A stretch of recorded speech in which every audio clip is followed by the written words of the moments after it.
Students, आज का हमारा टॉपिक है खतौनी की विधि यानी कि मेथड्स ऑफ पोस्टिंग। तो पहला स्टेप है खाते खोलना।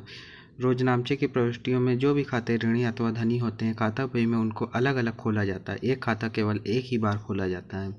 दूसरा स्टेप है दिनांक भरना। पहले खाने में लेन देन की दिनांक लिखी जाती है। इसके लिए सर्वप्रथम वर्ष लिखकर उसके नीचे माह तथा तिथि लिखनी चाहिए। तीसरा स्टेप है विवरण भरना। यह खाता बही का दूसरा खाना होता है। रोजनामचा प्रविष्टि में जो खाता ऋणी होता है उसके ऋणी पक्ष में खतौनी करते हैं तथा विवरण वाले खाने में उसी प्रविष्टि में धनी किए गए खाते का नाम लिखते हैं। ठीक इसी प्रकार रोजनामचा प्रविष्टि में जो खाता धनी होता है उसके धनी पक्ष में खतौनी करते हैं तथा विवरण वाले खाने में उसी प्रविष्टि में ऋणी किए गए खाते का नाम लिखते हैं। लेखे करने की दशा में ऋणी पक्ष के खाते से पूर्व टू तथा धनी पक्ष के खाते से पूर्व बाई शब्द का प्रयोग करते हैं। चौथा स्टेप है पृष्ठांकन।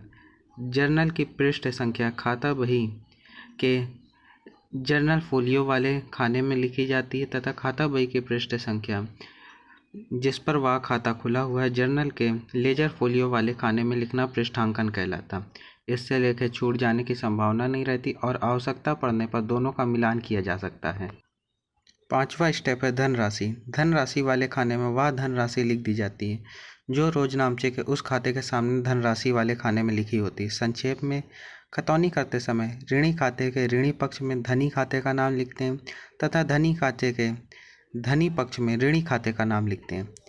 खतौनी करते समय यह विशेष ध्यान रखना चाहिए कि जिस खाते में खतौनी की जाती है उसमें उस खाते का नाम ऋणी या धनी पक्ष में नहीं लिखा जाता, वरन दूसरे खाते का नाम लिखा जाता है।